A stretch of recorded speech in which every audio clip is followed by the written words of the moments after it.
राधे राधे मेरे सभी प्यारे प्यारे व्यूअर्स।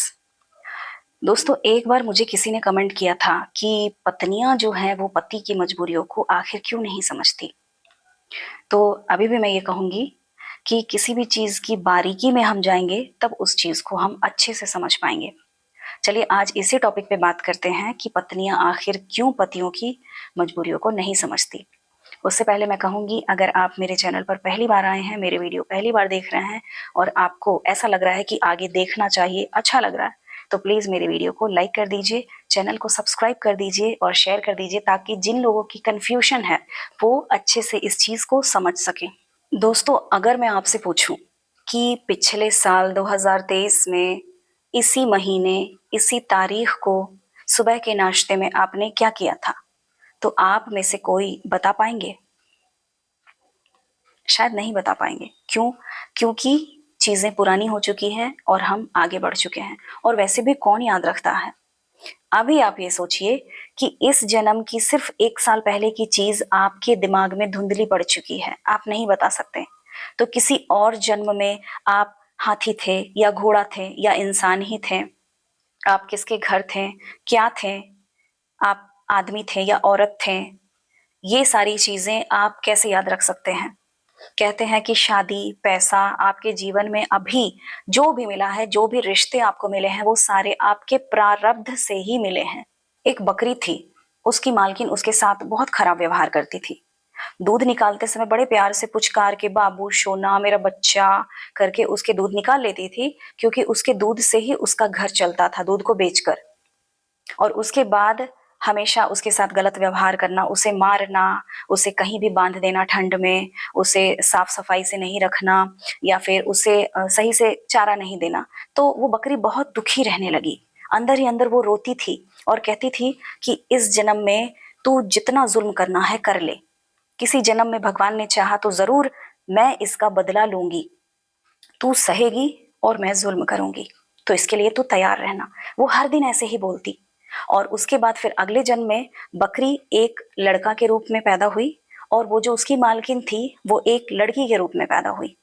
अब दोनों की शादी हुई और उसका पति उसके साथ बहुत गलत व्यवहार करता था, और बेचारी पत्नी सहती थी, रोती थी और भगवान से पूछती थी कि भगवान, मैंने ऐसा क्या किया कि ऐसा पति मुझे मिला, मैं तो अच्छी हूँ। पति हमेशा उसके साथ गलत व्यवहार करता था।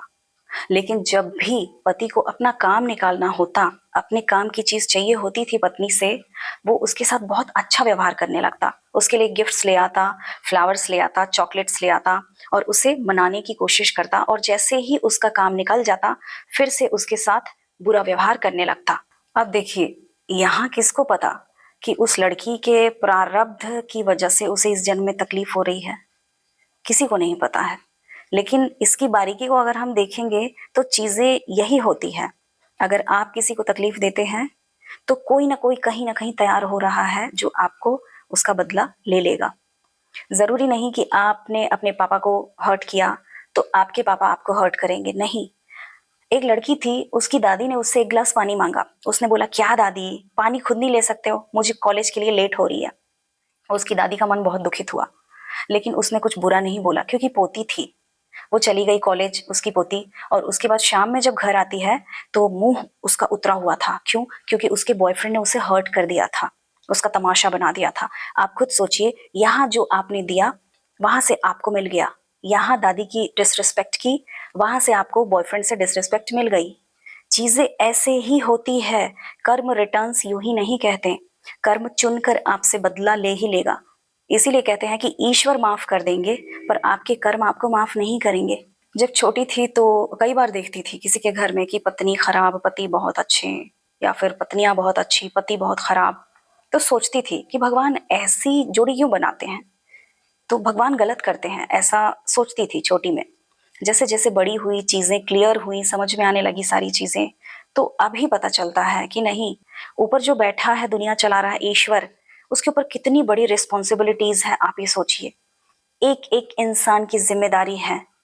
वो यूं ही कैसे किसी को तकलीफ दे देगा?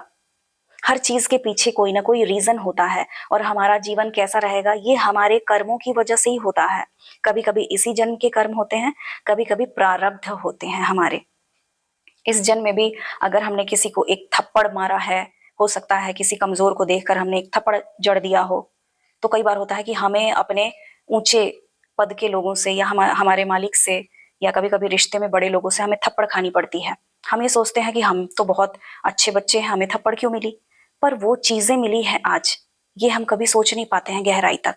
कई बार हमने देखा है कि कुछ लोग होते हैं जो अपने पद का, अपने पैसे का बहुत घमंड करते हैं और गरीब लोगों के साथ या फिर कमजोर लोगों के साथ भला बुरा कह के निकल जाते हैं। उसके बाद जो उस गरीब के मन से जो बद्दुआ निकलती है ना, वो याद रखिएगा, वो आपका सुख चैन, आपकी जिंदगी बहुत गंदे तरीके से खराब कर सकती है। क्योंकि याद रखिएगा कि आप बड़े जरूर हैं, लेकिन आपसे भी कई गुना बड़ा ऊपर बैठा है जो इस पूरी दुनिया को चला रहा है। और एक चीज याद रखिएगा कि राजा एक राम, भिखारी सारी दुनिया। हम सब भिखारी हैं, हमारे जो मालिक हैं वो ईश्वर हैं। सबको बराबर से देखिए। अगर किसी रेस्टोरेंट में जाते हैं आप, जो खाना लेकर आते हैं वेटर, कभी कभी देखिएगा लड़कियां होती हैं, तो थोड़ी इज्जत से बात कर लीजिए। समय समय की बात है कि आप यहाँ हैं और वो वहां हैं। हो सकता है कि समय खराब हो तो कल आप वहां हो जाएं और वो आपसे भी ऊपर। किसी ने कहा था, मैंने कहीं सुना था कि अगर आप कमजोर लोगों की इज्जत करना सीख लें तो ऊपर वाला मजबूत लोगों से आपकी इज्जत करवाना शुरू कर देगा। तो याद रखिएगा कि कर्म करने में आप मनमानी कर सकते हैं, लेकिन फल भोगने में आपकी मनमानी नहीं चलेगी।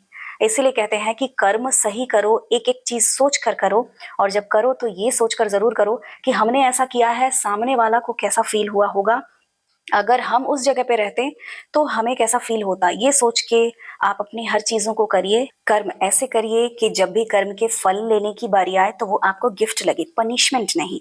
मुझे उम्मीद है कि आज की टॉपिक आपको बहुत अच्छे से क्लियर हुई है। आगे मैं और भी वीडियोस लेकर आऊंगी, और आप किस टॉपिक पे मुझसे वीडियो चाहते हैं वो मुझे कमेंट जरूर करें, मैं लेकर आऊंगी। तब तक के लिए खुश रहिए, स्वस्थ रहिए और मेरी वीडियोस को देखते रहिए।